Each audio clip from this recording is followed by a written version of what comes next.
ذکر کی اقسام ہیں، ذکر کتنے قسموں کے ہیں؟ ذکر دو قسموں کے ہیں، ذکر باللسان زبان کے ساتھ، اور لسانی ذکر اور قلبی ذکر۔ جو زبان سے ذکر کیا جاتا ہے ایک یہ بھی ذکر ہے، قسم ہے، اور ایک ذکر دل سے کیا جاتا ہے۔ حضرت باہو سلطان علیہ رحمت نے اس پر ایک نکالی۔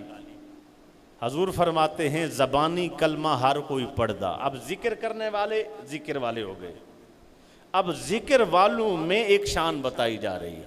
آپ ایک کوئی محکمہ دیکھ لیں، کوئی محکمہ، اس میں آپ دیکھتے ہیں کہ کسی کو جیسے پولیس کا محکمہ ہے، کسی میں کوئی ایک جو ہے نا سپاہی کے طور پہ بھرتی ہوتا ہے، کسی کو اوپر کا عہدہ ملتا ہے، کسی ان کا سب سے بڑا کوئی ہیڈ ہوتا ہے۔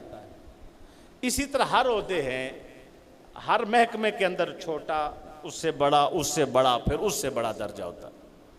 اب ذکر میں بھی درجات ہیں۔ ذکر میں حضرت امام غزالی رحمت اللہ تعالی علیہ نے اس کے بارے میں ارشاد فرمایا کہ ذکر کا سب سے ادنا درجہ یہ ہے کہ زبان ذکر کرے۔ کیا کرے؟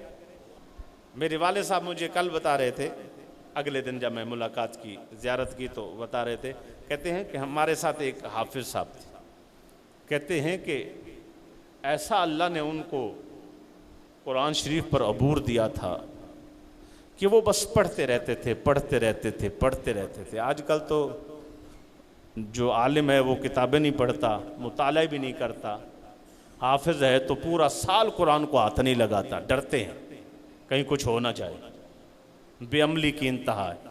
اس کے علاوہ لوگ جو پڑھنا نہیں جانتے وہ بیچارے صبح اٹھا کے بھی زیارت کر رہے ہوتے ہیں، اٹک اٹک کے پڑھ بھی رہے ہوتے ہیں، لیکن آپ دیکھیں گے پورا سال حافظوں کو اللہ ماشاءاللہ سب نہیں قرآن شریف کو ہاتھ بھی نہیں لگائیں گے۔ والد صاحب کہتے ہیں کہ وہ حافظ ہمارے کلاس فیلو تھے، اتنا قرآن پڑھتے تھے کہ جب وہ واش روم میں ٹائلٹ میں جاتے تھے تو پھر بھی ان کی زبان نہیں رکتی تھی، اپنی زبان کو ایسے پکڑ کے بیٹھتا تھا کہ وہ ادھر بھی زبان شروع ہو جاتی تھی۔ یعنی یہ زبانی ذکر بھی اس عادت کو کہتے ہیں۔ یہ زبانی ذکر نہیں ہے 100 دفعہ سبحان اللہ تو 1000 دفعہ قل هو اللہ احد پڑھ لی تو فلاں پڑھ لی، یہ ہم زبانی ذکر ذاکر بن جاتے۔ اس زبانی ذاکر کو ذاکر نہیں کہتے۔ زبانی ذاکر بھی اس کیفیت کا ہے کہ کوئی بندہ کوئی بات کر رہا ہے، زبان اس کی ذکر میں چل رہی، پہلا درجہ پھر نصیب ہوگا ذکر کا۔ اس کے بعد جو آگے والا درجہ ہے، آپ نے امام غزالی رحمت اللہ تعالی علیہ فرمایا اس کا دوسرا درجہ، اس سے ادنا سے تھوڑا سا اوپر درجہ یہ ہے کہ انسان کا دل ذکر کرے۔ کیا کرے؟ ادنا درجہ کیا ہے؟ زبان کرے۔ زبان کی کیفیت بھی بتائی کہ بس اس انداز میں، اور اس کے بعد دل کیا ہے؟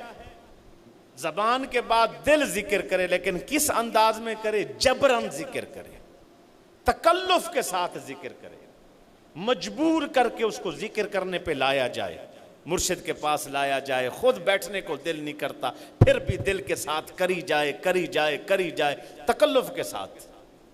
جب آپ کوئی کام کرنا شروع کرتے ہیں تو آپ کو شروع میں اس میں مزہ نہیں آتا، شروع میں آپ کے اوپر مہارت بھی آپ اس کام پہ حاصل نہیں کر سکتے، لیکن کیا ہوتا ہے کچھ دنوں کے بعد آپ اس کام پہ مہارت کر لیتے۔ کہتے ہیں ادنا سے اعلیٰ کی طرف آتے ہوئے فرماتے ہیں کہ یہ دوسرا درجہ یہ ہے کہ دل ذکر کرے لیکن جبرن، تکلف کے ساتھ۔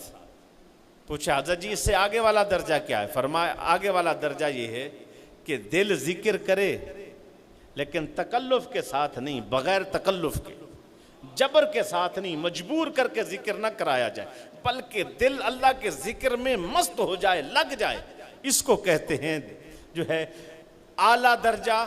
اور پوچھا کہ حضرت اس سے کہ آگے بھی درجہ ہے؟ کہا ہاں ایک خاص درجہ اور بھی ہے۔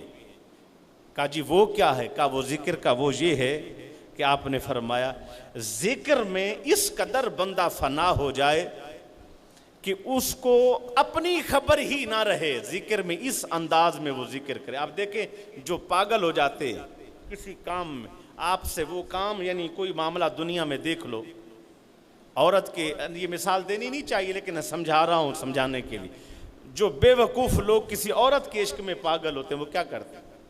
کھاتے پیتے، ہر لحاظ میں اس کو ہر بیٹھتے اٹھتے اسی کا خیال ہوتا ہے، دیوانہ وار پھرتے ہیں، ہر بندہ اس کو دیکھ کے کہ یہ پاگل ہو گیا، اس کو تو اور بات ہی کوئی نہیں آتی، اس کی تو اور بات ہی کوئی نہیں، بس یہی اس کو چکر ہے، یہ سارا کچھ ہے۔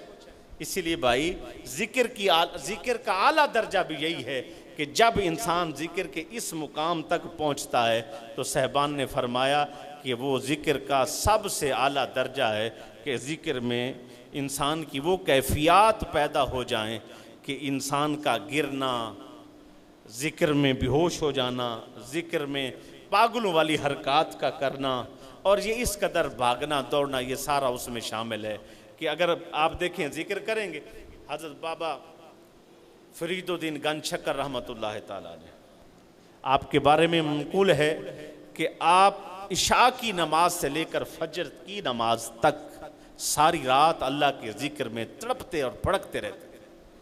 بختیار کاکی رحمۃ اللہ تعالیٰ علیہ فرید الدین گنج شکر کے شیخ ہیں، آپ کو اس قدر ذکر میں کیفیات ہوتی کہ آپ کے جسم کی ہڈیاں تک بھی ٹوٹ جاتی تھی۔